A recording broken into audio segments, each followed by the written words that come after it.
Hello everyone, I'm Josh. And I'm Celeste. And welcome to the latest season of Lowdown. That's right everyone, Lowdown is your source for the latest music, arts, and entertainment from Akron and beyond. Let's get the ball rolling this season with a peek into a long-running DIY house, a graphic designer, a rapper, and a multi-medium artist. All of that is coming up next on Lowdown.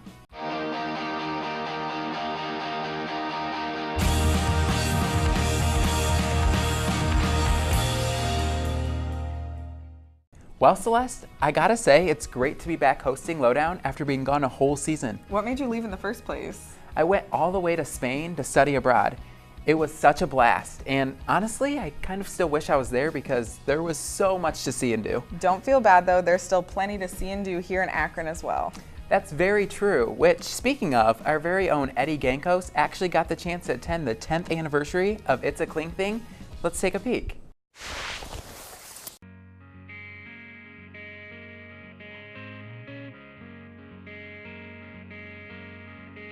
I think you've had enough to handle, and I can see it in your smile.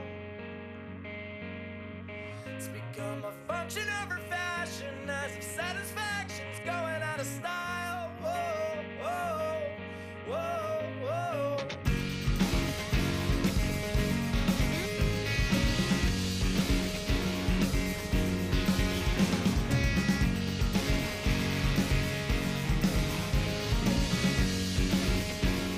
Kevin Friedman is the original tenant.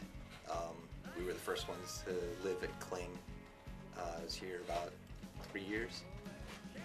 Jordan Welker, also original founder, along with Dave Goddess, who is not here. Was it only 3 years? I think so. Yeah, 2007 to 2010, 11. Yeah.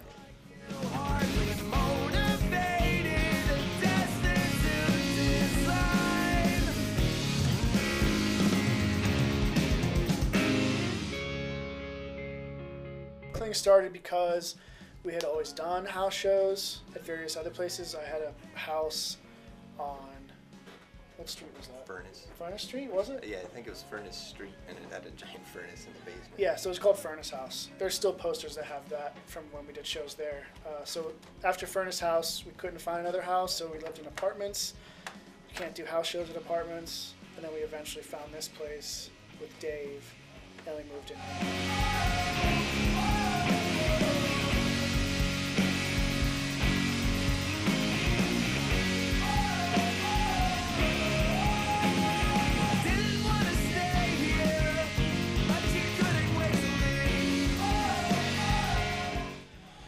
There's a lot of challenges, the biggest being the music that we were doing, no one else was doing.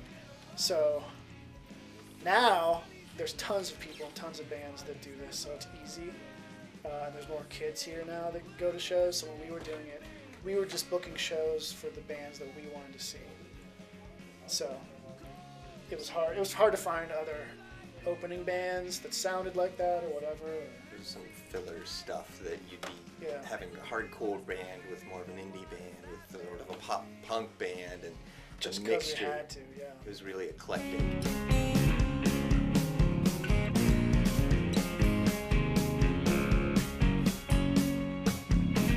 I don't remember who was playing or what it was, but it was just the frequency of shows.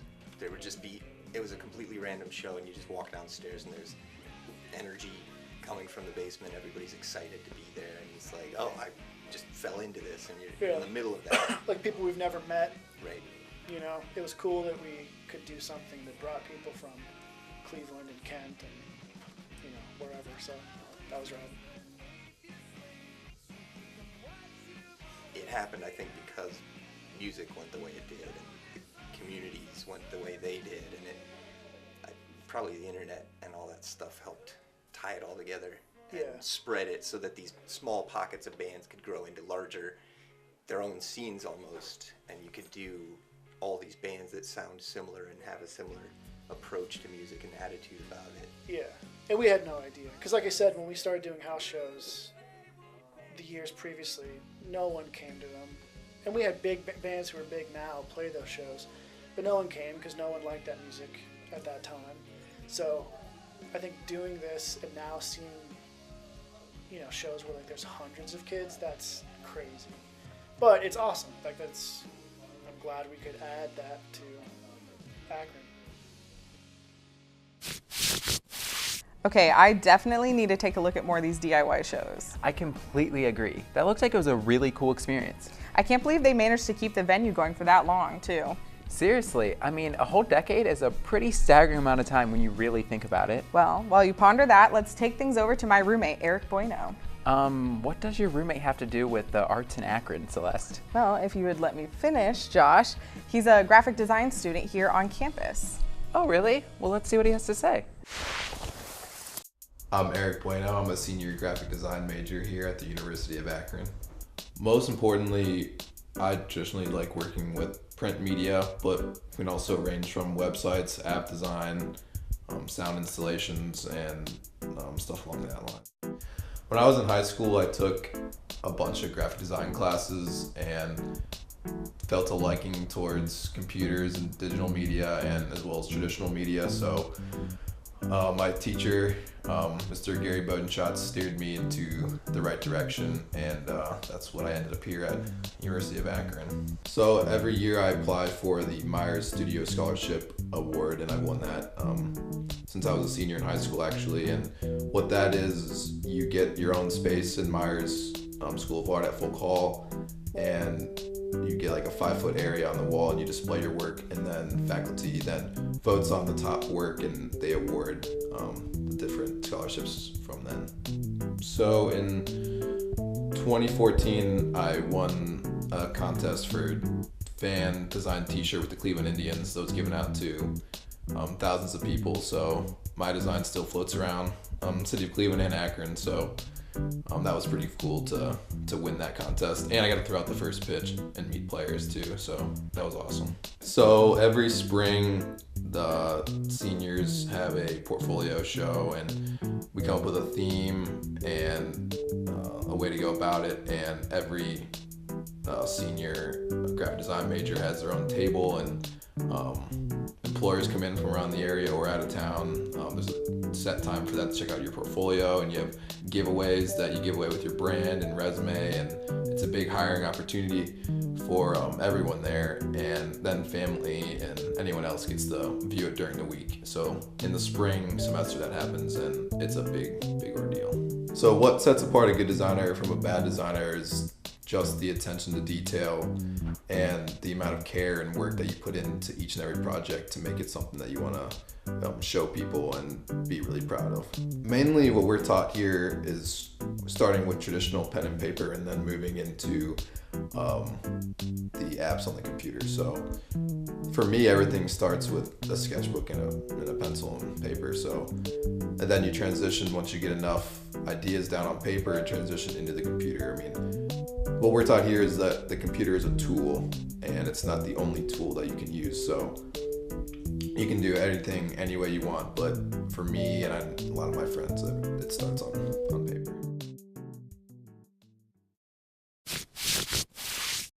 Wow, Celeste, your roommate's a pretty impressive artist. Yeah, for real. The amount of time and dedication graphic designers put into their work is really inspirational. That's definitely true. I mean, for myself, I can barely draw a stick figure. Maybe you could hone your ability during the break.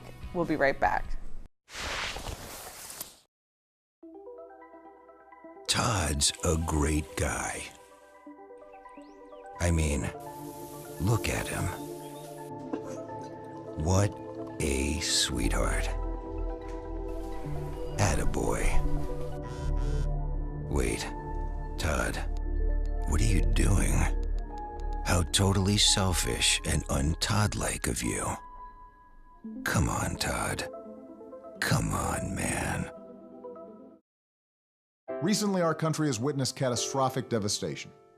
Hurricanes and flooding have upended lives and livelihoods. Across this great country, Americans have answered the call. That special calling that compels us, when others are down, to step up and do whatever it takes. America's at her best when, against all odds, we come together and lift each other up. Please donate to oneamericaappeal.org. America needs you. Thank you. Thank you. Thank you. Thank you. Thank you. birthday. Great tonight. I need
Don't wait.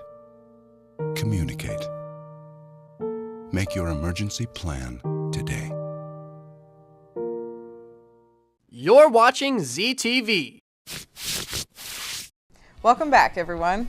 We hope you had a great time over your break. I already missed summer break, to be honest. Oh, same. But at least we're back with Lowdown. And we've even got some of our staple content returning. Oh yeah? What sort of content are we talking about here? Well, we've got Jack right now, who is going to give us a peek into the latest music with his segment, The Rundown. That sounds awesome. Let's take a look. What's up, everyone? I'm Jack Stern, and it's time for us to get into the world of music. This is The Rundown. First in the news is the latest from indie rock artist St. Vincent. Continuing to build on the success of her Grammy Award-winning self-titled album, she has just announced that her latest album, Mass Seduction, will release on October 13th. With this announcement also comes a new music video for her single New York, and yet another single, Los Angeles. When I look at these singles, I'm really struck by St. Vincent's ability to ride the line of mainstream and marketable, while still holding on to a unique and artful persona. The first single, New York, is a slower, more somber ballad that exemplifies the best aspects of St. Vincent's ability to harmonize with her own vocals. It's a smooth and melancholic song, with a mood that's atypical compared to most singles from artists in the indie and pop spheres. Then you've got the next song, Los Angeles, which is more akin to her previous hit songs like Digital Witness, with its danceable percussion and whiny guitars, coupled with some lyrics parodying the vapid nature of Los Angeles culture. Some fans of Annie's more guitar-focused earlier work may be disappointed by the clearly more poppy direction of this song, but in my opinion, it works in the song's favor. Now let's talk pop.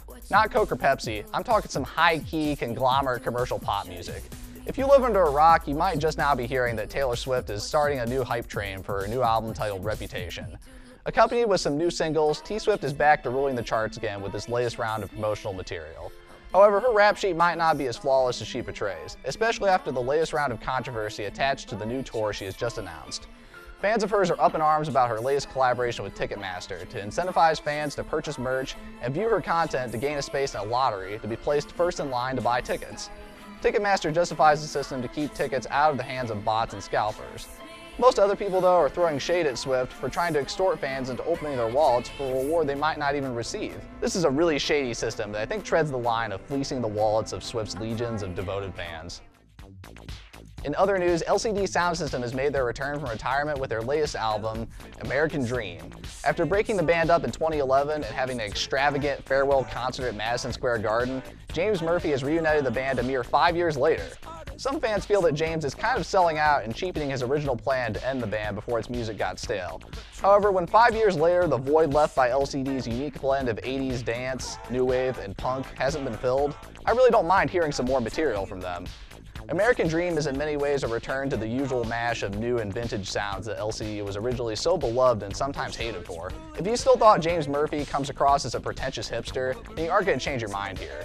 If you instead identify with James Murphy's universal sense of fear in the face of a midlife crisis, then safe to say you'll probably dig this album. It doesn't have the same impactful punch of the more classic LCD records like Sounds of Silver, but it's still got that sense of flair that made them so attractive in the first place. And lastly, I want to get into the vast number of hip-hop headlines that have hit the streets. Inside of the courtroom, artist Gucci Mane is getting his probation removed. After just being released from prison a year ago and revitalizing his career with a constant stream of albums, Gucci is set to release his autobiography soon on September 19th. XXXTentacion, however, is far from being free of legal troubles. The Devil May Care rapper has been credited with helping popularize the new trend of emo and punk influences in trap music, with Boris songs like Look at Me and his new sensationalized album, 17. X is still set to face trial in October for the allegations of abuse that his former girlfriend has leveled against him. Until then, his ex-girlfriend has finally given a 124-page courtroom testimony detailing the exact magnitude of said abuse. And it's some high-key scumbag level stuff. Up until this point, fans of X have been trying to defend his abuse as just alleged abuse. With the details laid out so clearly in a courtroom, I don't know how these guys are going to separate the clearly dirtbag of an artist from his mostly vapid and juvenile music. That's just a real mystery to me. In a more underground space, Injury Reserve has just announced that they will release a new EP soon. The accompanying single, North Pole, is a more reflective and pensive song compared to the more hardcore and experimental bangers that the trio is known for. Featuring a very smooth Austin Vines theme from Frank Ocean's Self-Control, the song feels very genuine and poignant. The second verse from Richie with a T drives this point home with its phone call verse directed at a dead friend. The production is excellent as usual, further cementing this group as one of the more hot-button figures in hip-hop today. That's it for my latest rundown on the world of music. Tune in next time for more on Lowdown. Keeping it real as usual, Jack. That was some interesting news. Yeah, there's a lot happening in the hip-hop scene this week. Well, there's plenty more hip-hop on the show for us today. One of our members, Kurt, got the chance to sit down with local rapper Flaco Torres to talk about his career. Let's take a look. Per usual. This is a breakup song. I'm really good at this. 3 months ago, I was like, you know, if I could just be Flaco Torres for a living, that would be dope. And then that was already happening, and it's like it happened. And now I'm like, you know what? I want to sell records. Like I want to sell out shows. I went to college for journalism, so music is the farthest thing from what I was trying to do. But all my friends did it, basically. All my friends rapped, all my friends played drums or whatever. And I played trumpet and violin and all these instruments I didn't want to play when I was a kid because my mother made me play them. So it just kind of translated after a while, like being around my friends that did music. So I would like write little ideas for them. They were like, yo, you should keep some of this stuff for yourself. And we go to battles and go to ciphers and stuff. And it just kept being this thing. I was like, this is kind of fun. And then, you know, you get paid from it one time. It's like, oh, this could be tight. So yeah. Some of the best situations seem temporary. It turned out great. They think I have some friends here. I've been living in Georgia for 8 years. I have some friends here that were doing some really cool things. Kind of like some things that the projects weren't working out where we were. So they came to Akron and they started blowing up as far as like success rate, like people paying attention. So I was just like, you know, I didn't know anything about Akron except LeBron was from here and nobody talked about it. And so I was like, yeah, I'll come check it out. And I came and stayed for 4 days and it was dope. So I was like, yeah, I can come here and stay here for a year. I've been here for 9 months and I was like, yeah, I'm gonna be here for another year. y'all drowning in that water. I put Chalmers on the bench. I was waiting. I wouldn't do this anymore if it wasn't fun. You know, if one person listens to the song I put out, like, it's still fun. You know what I'm saying? I got like probably like 20 more albums on my hard drive nobody like to hear, because I just like creating. I like the process. So as long as just being myself is my main thing. I ain't chance the rapper J. Cole. I'm Flaco. And when I die, we just keep putting stuff out and people care about it. It's really easy. There's so much stuff going on. So anytime you create something and people like it and they want to get into it, that's a beautiful thing. It's on my radar to do some things that take us to the next level as far as reaching more people with the. But I feel like we have a positive message. Get my own sneaker or something like that. Something crazy. This is what you saw us talking about.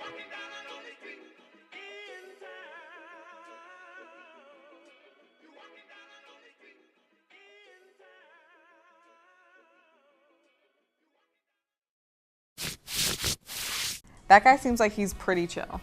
Of course. He seems like one of the more down-to-earth artists in Akron. Yeah, he's a great talent to have around here. I know. Akron really does have a lot to offer. And we have so much more coming your way right after this break.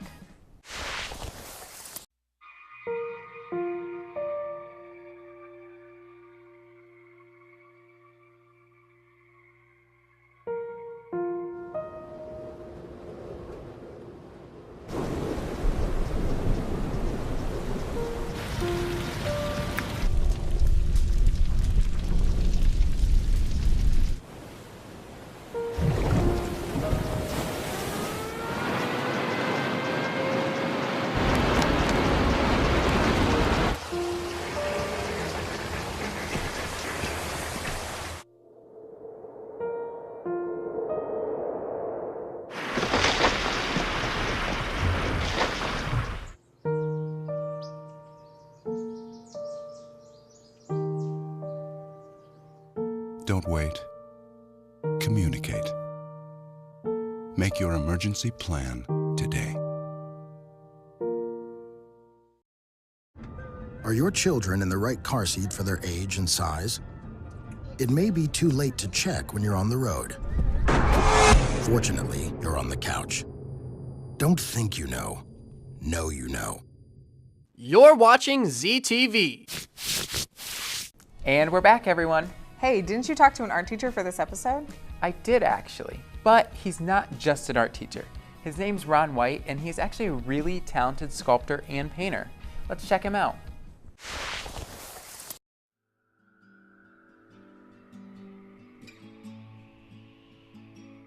Artist Ron White, and we're here at the Akron Summit Art Space. Lastly, we were at the Barberton Summit Art Space, and at the Barberton Summit Art Space, it's mural driven there, larger space. Here at the Akron studios, they're a little bit smaller, so here I focus on portrait sculpture, and the portraits are a little bit larger than life size, 1.5 times life size, and then their focus is in 2 or 3 areas. One is politics, social kind of settings, and then more personal observations in life.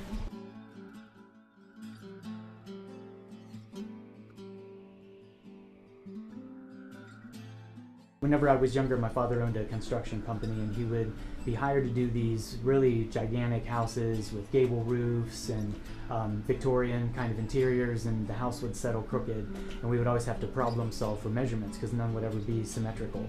And even in my youth, for some reason, I would always come up with really good answers that would then drive the building, remodeling of the interior. Along with that, then I had access to my father's tools and studios, so for high school projects I would even build stuff, sculpt stuff. Sketches would occur to make those things happen. And by the time I was in high school, I was like known as the art kid. Would do all kinds of murals and sculptures around for the community. Even in grad school, they tried to force me to make a decision on one art form, and I can never do that. So for my master's thesis show, I had a bunch of life-size figural sculptures and murals simultaneously, but they would only accept the sculptures as the master's degree at that time.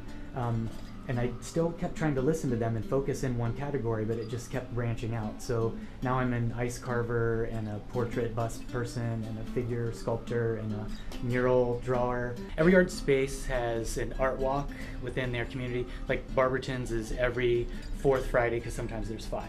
So here in Akron, they have 2 of them. And I want to make sure everybody knows there's 2, because it started out just being the first Saturday, and then Akron wanted to put forth another one and sort of get rid of the Saturday, but it's not true. We have both of them. The other one is every 3rd Thursday. So we're open for both, and on the Thursday nights, like I said earlier, that's when I teach a public class, so you could maybe go get something to eat and then come take the class later. But at any one of those art walks, you can come in and you can see me working on usually a bust right here in my studio. But like I said, I just entered a piece into the Akron Art Prize High Arts show downstairs, so there's not anything currently I'm working on. The awards in the community that I've received is I won the first Akron Art Prize, and I placed in a couple others. And that show is going to go on here very soon. I think in a week that show is going to be set up. And please come to the show. The driving force is that you come to the show, you vote, and who you vote for wins the show. And that's going to be a month long. Then in a couple of weeks, there's going to be a show for Akron Society of Artists at St. Paul's. And then in October the 27th at 9 Muses Gallery at the Cave Coffee in Barberton, I'm going to have all my large-scale murals, 5 foot by 15 foot. There's like 3 or 4 of them that are going to be all an exhibit all at one time in that space. Here at Summit Art Space Akron, I teach classes here as well, and they're Thursday nights from 7 to 9, Friday sort of evenings from 5 o'clock to 8 o'clock, and then Saturday afternoons anywhere from 12 to 4 in a 2-hour segment in there.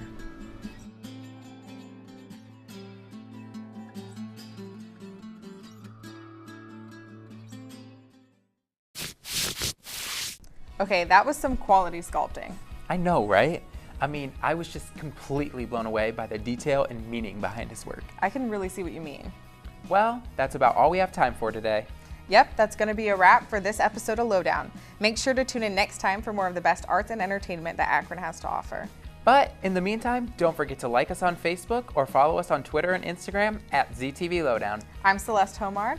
And I'm Josh Gowdy, and that was The Lowdown.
This program was produced by ZTV at the University of Akron.